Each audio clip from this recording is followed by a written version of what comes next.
live on the air. I'm Richard Saile. This is wild.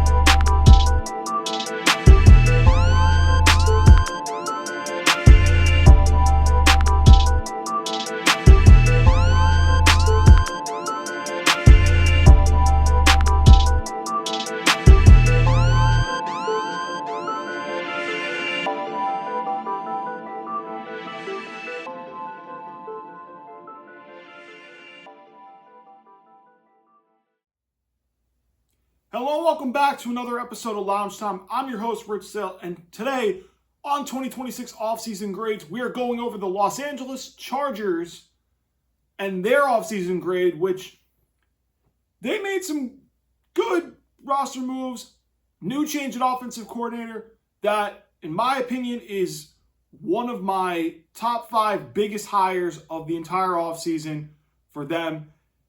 But we have one big question we're going to answer. Is this a very important season for Justin Herbert? Yes, and we're going to have to find out why. Without further ado, let's get into the start of the Chargers offseason. First round exit in the playoffs at New England. Another bad Justin Herbert playoff performance. Out goes Greg Roman as offensive coordinator. In comes Mike McDaniel from Miami as a head coach, back to an offensive coordinator, this time with the LA Chargers. And this is Justin Herbert's third offensive coordinator in the last 5 years. Joe Lombardi was fired after the Jaguars playoff loss. Then they had Greg Roman when Jim Harbaugh came in. And now Greg Roman's gone. And now Mike McDaniel is Justin Herbert's third offensive coordinator in 5 seasons. So, Mike McDaniel, what does this mean for the Chargers offense going into 2026? I think this is a home run hire at offensive coordinator. The best name on the block out of the offensive coordinator names. Yes, he was better than Cliff Kingsbury as offensive coordinator along with some of the other guys. Mike McDaniel was at the very top, and the Chargers got him. That was one of their biggest wins this offseason, getting an offensive coordinator to maximize Justin Herbert. Also, we're going to say this more for the roster breakdown when we look at the depth chart. I think this is going to help the balance that they need going into 2026, where it's not just Justin Herbert throwing 30-plus passes a game where he's the one-man show. No. This is going to bring balance, and I'm going to save that more for the depth chart breakdown when we get to it. But let's get into the other loss that the Chargers had, which was losing Jesse Minter as defensive coordinator to the Baltimore Ravens as their head coach, which is a huge loss for them. I'm just going to pull up who their new defensive coordinator is now. And Chris O'Leary. So he is now going to be the first-year defensive coordinator for the LA Chargers with Jesse Minter gone. So new offensive coordinator, new defensive coordinator, but they get one with experience and the defensive coordinator not as much experience heading into a very important year for Jim Harbaugh, now going into year number 3 with the LA Chargers. Year number 3. Because he was with Michigan in 2023 and back-to-back wildcard exits in the playoffs since he's been the Chargers head coach. Not on Jim Harbaugh's fault at all. I'm just saying it's some bit, but not all on him. So let's get into the roster movements. So they lost Bradley Bozeman at center due to retirement, but they were able to get Tyler Biadasz to a contract extension. He used to play for the Cowboys, he used to play for the Commanders as a center. Solid at that spot as well. Did give Denzel Perryman and Dalvin Tomlinson contracts. Trevor Penning from New Orleans, I remember, he got a contract as well. Keaton Mitchell from the Ravens, his brother John Harbaugh, with the Ravens, now goes to the other Harbaugh, Jim Harbaugh. But they did have to release Will Dissly, Mekhi Becton, Savion Washington. Not as surprised. They managed to keep Trey Lance as the backup, and then Tony Jefferson still is in the league. Wow. He used to be on Arizona for such a long time, and then he bounced around the league. I thought he was just calling it a career, but no. He is staying with the LA Chargers right now. Cole Strange coming over from the Dolphins, where Mike McDaniel just was with Miami. Kamani Vidal got a contract as well. And then the draft group that they got. Now, let's go over this draft class because it's actually pretty solid. I'll go more into the moves for their draft as a whole. But let's start off. What did they do? They got their biggest need at edge rusher, Akeem Mesidor from the Miami Hurricanes with their first-round pick to bolster a younger edge rusher down the road, and we'll get more into the edge group for the Chargers. But they got a much-needed position of need. Akeem Mesidor was very good for the Hurricanes in the CFP last year. He caught my eye on a couple of games, Ohio State, Ole Miss, even Texas A&M, and at times in Indiana, a couple snaps he caught my eye, and he was someone I was eyeing for the Patriots to get an edge rusher, but he lands with the Chargers, and I think I had him out on my mock to the Chargers as well. In the second round, they get Jake Slaughter, so now you have a veteran for him to learn under. I actually like this move a lot because you get a younger center. He was very good at Florida the last couple of years. Very good run blocker. That's exactly what Mike McDaniel's looking for. And I think this is a great pick for Jim Harbaugh and Mike McDaniel's vision on offense. Love the Jake Slaughter pick from Florida at center in the second round. Brennan Thompson in the early fourth round, the wide receiver from Mississippi State. This kid can fly. Someone I'm going to be very interested to see how many snaps he plays for the Chargers, especially with Quinn Johnson and Ladd McConkey being the main receivers for the Chargers. I wonder, does he work his way into the slot? Does he work his way into some 4-wide or 5-wide receiver packages? I think he will. I want to see if he gets meaningful snaps this season, and he's somebody that I think that will because he can fly. Travis Burke, the offensive tackle from Memphis, always good to have some depth at tackle. They needed that desperately after losing both Rashawn Slater and Joe Alt to season-ending injuries last year. They needed depth at tackle. Travis Burke fills that need.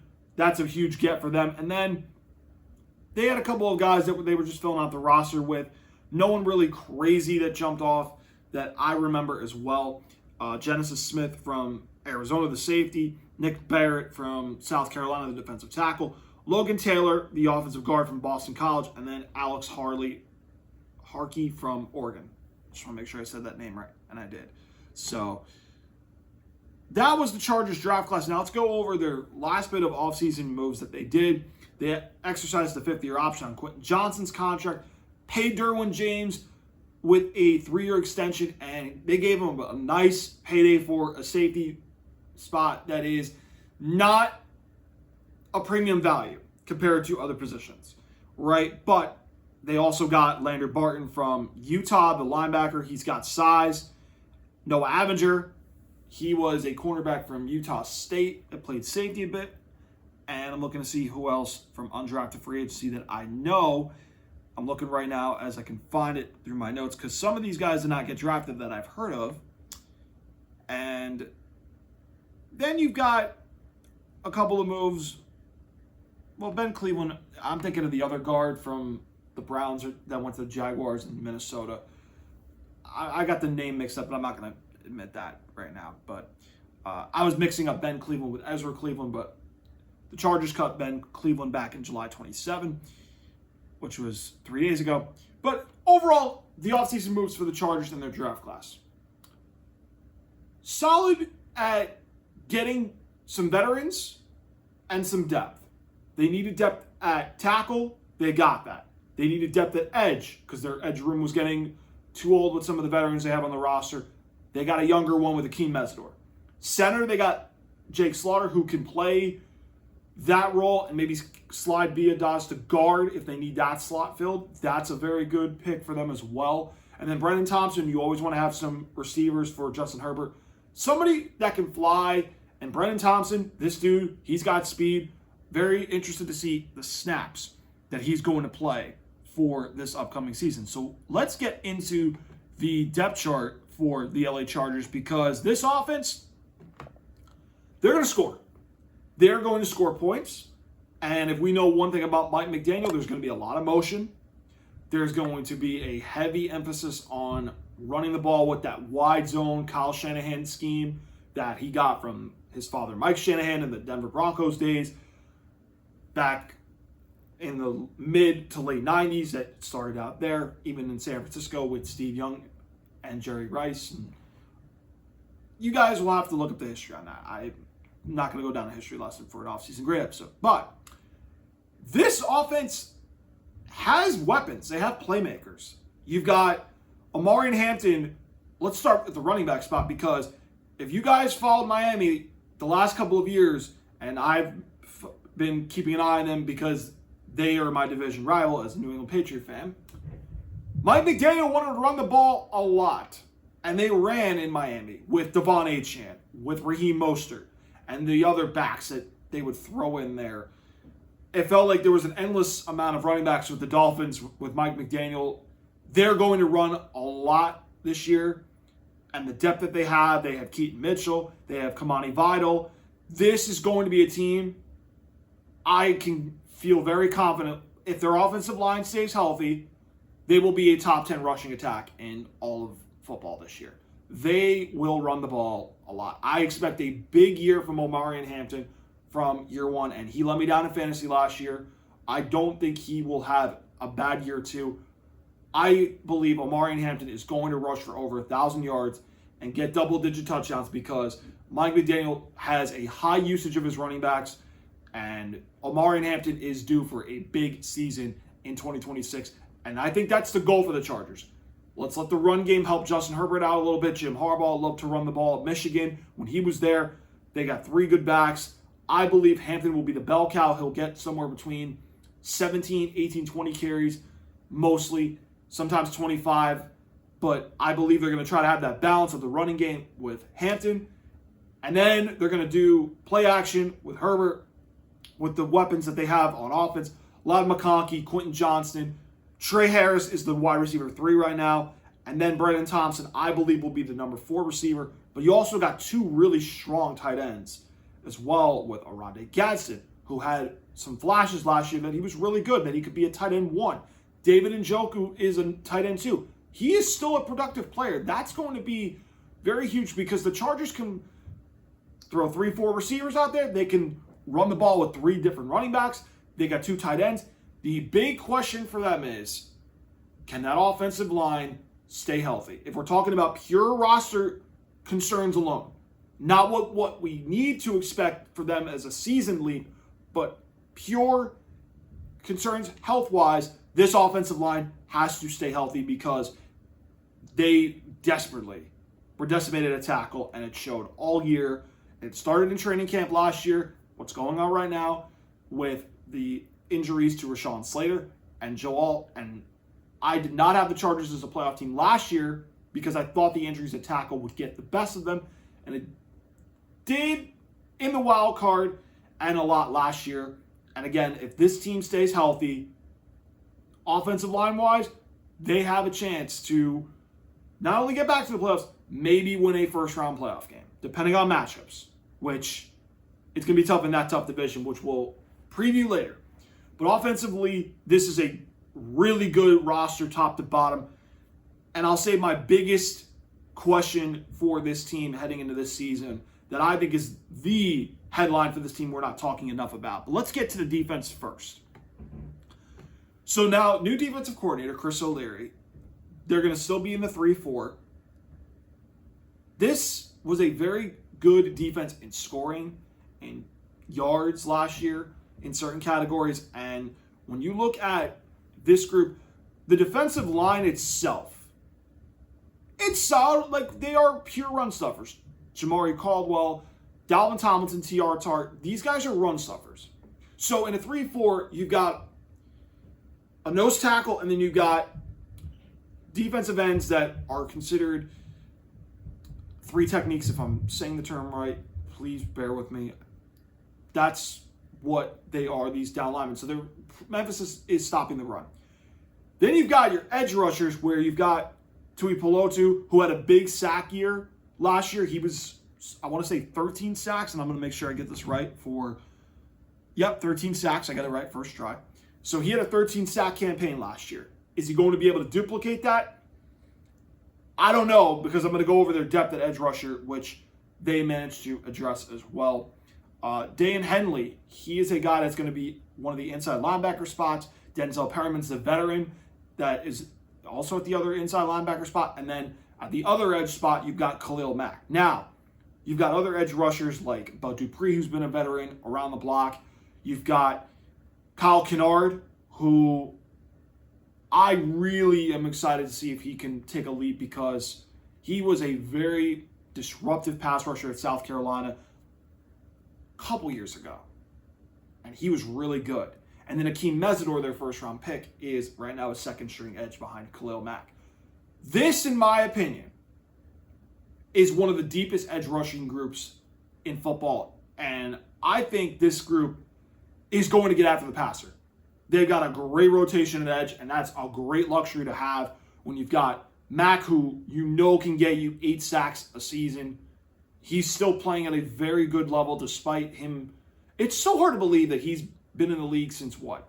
2014, and we're on 2026 right now. Like, it's hard to believe he's been in the league 12, 13 years. But he has. And he's still putting up very solid numbers. Not great numbers from when he was with the Raiders and the Bears, but he's still putting up very good numbers. And he can get you 8 sacks plus a season for sure. But the depth that you have now with Akeem Mesidor, with Tui Polotu, who had 13 sacks. Mesidor's your first-round rookie. You've got Kyle Kennard, who was a pass rusher at South Carolina. You've got Bud Dupree, who's been a guy that's been a 6 to 8 sack year guy from the Steelers, and he was with Tennessee a little bit. But he's been making his stops. He's a guy that can still rush the passer. They've got great depth at edge. And I think that the amount of guys that can throw out there on the edge is going to make this team very dangerous in rushing the passer. And that's a great quality for this defense to have going to next year. I believe this unit, if these guys rotate snaps, they're going to give a lot of quarterbacks problems, because these are all really good pass rushers. And I'm very excited to see this group kind of take off as be guys that can get to the quarterback and produce very good sack totals. And they got a lot of young guys that I think will have meaningful snaps. Not this season. Hopefully they do, just because I know some of these guys from watching college football the last couple of years. But they become starters within the next 2 to 3 years that will be good players. But they got a lot of great veterans that know the game. They've had productive seasons. The secondary. This is where they're okay, but nothing makes me go, okay. This is where the group, I would say, might be the slightest weakness in this defense, especially because Jesse Minter was the guy that did a lot of the secondary checks where he would disguise coverages, and he had that secondary really, really good the last 2 years, and his experience is back there. Now he's with the Ravens. Now this secondary, Derwin James is still there. He's still one of the top safeties in the league. They have Cam Hart. They have Tarheeb still. They have Dante Jackson, who, another guy, I feel like he's bounced around the league so long. He was with the Panthers. He was with the Steelers, the Chargers. I feel like he's been bouncing around the league. Elijah Molden, he was a guy that I remember hearing about when I was watching the Chargers the last couple of years. Tony Jefferson's a good veteran safety. But this group isn't as deep and as good in the secondary as they've been the last couple of years. This is a solid group, but this might be where the loss of Jesse Minter will affect that group the most, because Derwin James, he can play in the box, he can play deep safety, he can play as a nickel safety, he can play anywhere you want him to play, and he's great in the run support. So this is where their back end, to me, they're going to be tested a lot more, because the last couple of years they weren't really testing that back end, unless you were the Texans, when it so happened to be when I watched that Thursday night game, or I think it was a Saturday night football game, they were going at those defensive backs with those explosive plays. So that was the one game that I remember that they got picked on. But then again, this unit, this is the one where I think they will miss Jesse Minter the most. Their front is really good. Their back end is where I would worry a little bit outside of Derwin James because he is really, really good. Now let's get to my big question of the Chargers. And this is, to me, what I think will be a headline maybe this season, maybe not this year, but down the road. And that is the underlying question of, can this team make the leap that we all are waiting to see as the consensus media with this group? Because Justin Herbert has very good regular season stats. He has not backed it up in the postseason. And the first game with Jacksonville, we're not going to blame him too much for that because Brandon Saile pulled the colossal choke job that began the end of his time with the Chargers, and he was horrible as a head coach. We don't have to go down that road. But when you look at the last 2 years in the playoffs, Justin Herbert has looked awful. I am going to say this. He has run into two really good defenses the last 2 years in the playoffs that were playing really, really at their elite level. They were hot. But when you're of a guy that people are calling a top 10 quarterback, and let's be honest, they've changed offensive coordinators, they've changed head coaches, they've changed receivers. The one constant's you, though. And now you've had back-to-back playoff stinkers that now has to raise the question, what if this happens again with Mike McDaniel as the offensive coordinator? Then what do we start saying? Well, I'm just going to say this. There's going to be a conversation if this happens again with Mike McDaniel as offensive coordinator where if Justin Herbert has another bad postseason performance, it's going to be an uncomfortable conversation of we should not be ranking Justin Herbert as a top 10 quarterback if that case happens. Okay? Because the guys that he's being compared to in the top 10, some of those guys have won playoff games. Okay? Now, he's not in the big four with Mahomes, Burrow, Josh Allen, and Lamar. He's not there. But that tier below, when you have guys like Drake May, who's been to a Super Bowl already, Jalen Hurts has won a Super Bowl. Okay, Brock Purdy's been to one. Sam Darnold's been to a Super Bowl. Matthew Stafford's been to a Super Bowl and has won a league MVP. He's actually in the 5th spot, so he's not even in the top 5. But when we're comparing contemporaries to top 10 status, Dak Prescott's won only 2 playoff games in the 10 years he's been in the league. Okay? Caleb Williams is ascending. Jared Goff has been to 2 championship games and a Super Bowl. All of those guys I've mentioned have at least won playoff games. Justin Herbert has won 0 in 5 years as a starter. Well, really 4, but we're approaching year 5. But he started majority of the 2020 season, is what I'm trying to say. He cannot sneak up again in the playoffs. Because when you're going through offensive coordinator changes and you're going through head coaching changes and the one constant's you and you're stinking it up in the playoffs year in and year out, oh no, we're going to have an uncomfortable conversation of Justin Herbert may not be a top 10 quarterback if he keeps having postseason blunders and stinkers the way that he's had the last 2 years. Because he has played awful. I will grant the offensive line being a big hole last year that was exposed a lot last year, but the great guys, the elite of the elite, elevate. We haven't seen Justin Herbert elevate yet. Like, there is something missing that I can't explain that makes me go, why are we giving him too much hype when he's won no playoff games? I'm just going to say it, and I know people are going to be upset in the comments, and that's okay because I've gotten my fair share through this series of grades and all that stuff. I'm just going to say it. Be prepared for an uncomfortable conversation if Justin Herbert has another stinker in the playoffs. Because I'm telling you, it's not going to be good. It's not going to be pretty at all. So that's where I'm at with this. But they have a much better roster offensively than they've had since the beginning of Justin Herbert's time with the Chargers. And this defense is good, but it's a tough division, which we're about to get into because let's get into their schedule, which they open up at home against the Cardinals and the Raiders. I expect wins in both of those games.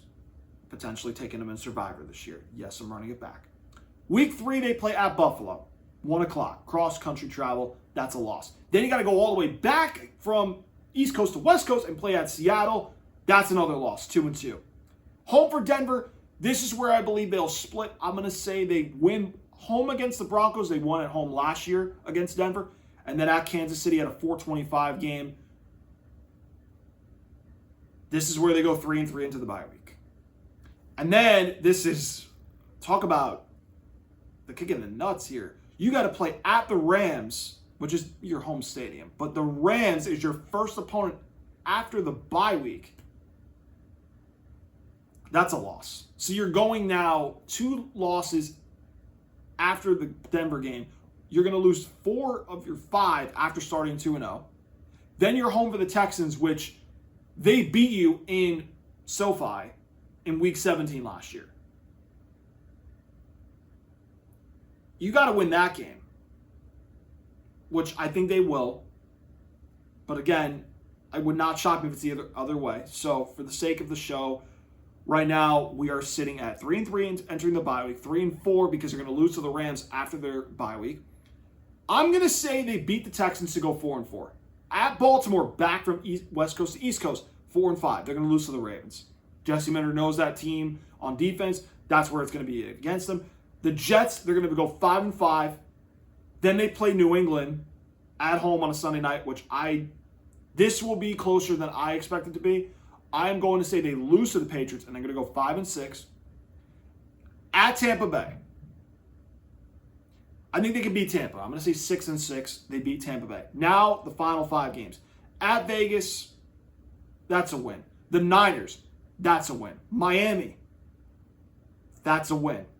So we're 9-6 going into the last 2 games. Home for the Chiefs and at the Broncos. So, you got to win at least one of those games against both of those teams. I believe they'll beat Kansas City, but I believe they'll lose at Denver once again in the regular season to put them at 10-7.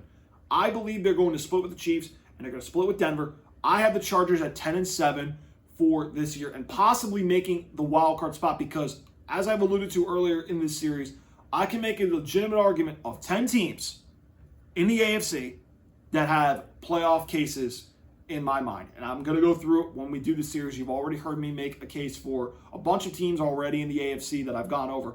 This team is going to be fighting for a wild card spot. And again, it will depend on matchup, who they play, but this offense will score points. This defense will be good enough. But are they going to be good enough to get a wild card? And when we look at how deep the AFC is, it's going to be tough, which leads me to my offseason grade on the Chargers. I'm going to go with a B. And I know it's been the popular letter grade in this series, but Derwin James, you extended. That's a win. Mike McDaniel getting offensive coordinator. That's a win. Deep edge rushing group is better. Their receivers, a little help there. But again, my issue is more about the loss of Jesse Minter to the defense, which I expect to take a step back with a new DC in there.